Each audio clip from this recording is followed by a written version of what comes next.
Okay, so part 2 of my water exploration, um, and this is the one that inspired it, Hellblade. I would talk about this water, but there's nicer water from memory further on, and also gets me to speak about the game a bit. So this is cool. That's always in vision. That big thing over there. This game looks really nice. Like, I like the sort of Celtic environment and the Celtic attire of Senua. But yeah, that's always in vision. Like, wherever you go, you always sort of see that. So I think, if memory serves me right, the cool place is this way. A king in the north forced the dwarves to make a sword that would never fail, And this is like an never example. rust, and that would slice through iron and stone and bring victory to its bearer. This is like an example The of. angry dwarves cursed it. It would be the death of a man every time it was drawn, and it would be the death of the king. Let me tell you about the sword Tyrving. Yeah, it's an example of the continuous camera throughout the whole game, which is really cool. Where is she? Like, so this is a new location, but Where are the we camera didn't cut or anything. It's just now? all one camera with the whole thing. So yeah, that So thing always in the strange background. that we So go to such lengths to bury death. from perspective, I was like over Something so there. very Now I'm over here. ordinary. And I remember coming here the first playthrough, and this area just looks lovely. It's like a nice, reminds me of like a nice Scottish island or something in the middle of the sea. But when it comes, it forces itself onto our friends or loved ones. Those voices are nice. Then comes the reckoning. Like, it's really nice playing this game with headphones.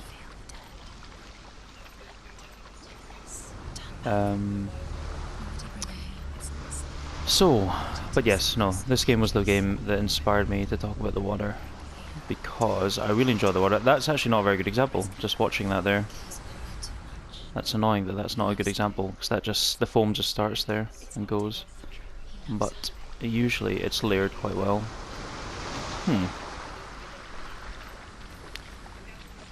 What I like about this water is, again, just the layering. The layering of it is really nice. Like, you've got the foam layer, the sort of fallback layer, the sea, again with foam, the waves. Difference to this and from Shadow of the Colossus that I've noticed is that there's no ripples that Senua makes, so she's not really interacting with the water, which I guess is a minus. But like I said, this was the game that like inspired me to look at this type of shoreline water, just because I just think it looks nice and kind of realistic. It's actually a shame noticing that. Usually it looks better than that. I wish I'd actually recorded more of the previous era, because the waves were larger, and you didn't see that sudden jump as much. But what this reminded me of actually was in Onimusha 2. There's a really nice boss fight, I think it is, where you're on a shoreline, or like you're on a beach or something, and it's like pre-rendered animation, almost like a GIF. So Onimusha is like Resident Evil, where it's fixed cameras, so they could do pre-rendered scenes in the background, but it was an animated pre-rendered scene.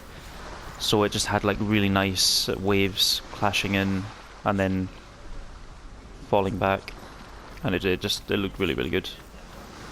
And obviously it's pre-rendered, so they made it look really nice.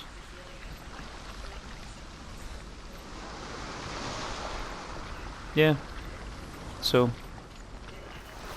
this game is cool. I'll go up here so there's a better view. Maybe we can see the water from afar.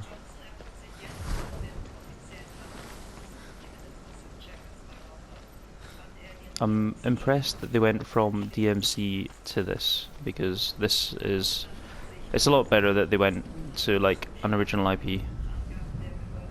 Yeah, that looks nice. That looks good.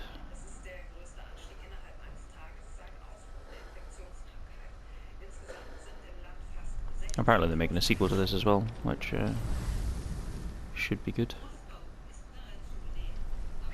So yeah, this just reminds me of like a little hermit island in like medieval, even older Scotland or Britain, which I think is where this is meant to be set. But for like a sort of low budget indie game, it looks really good. And again, like I said, best played with headphones because it explores psychosis. Okay, on to the next game.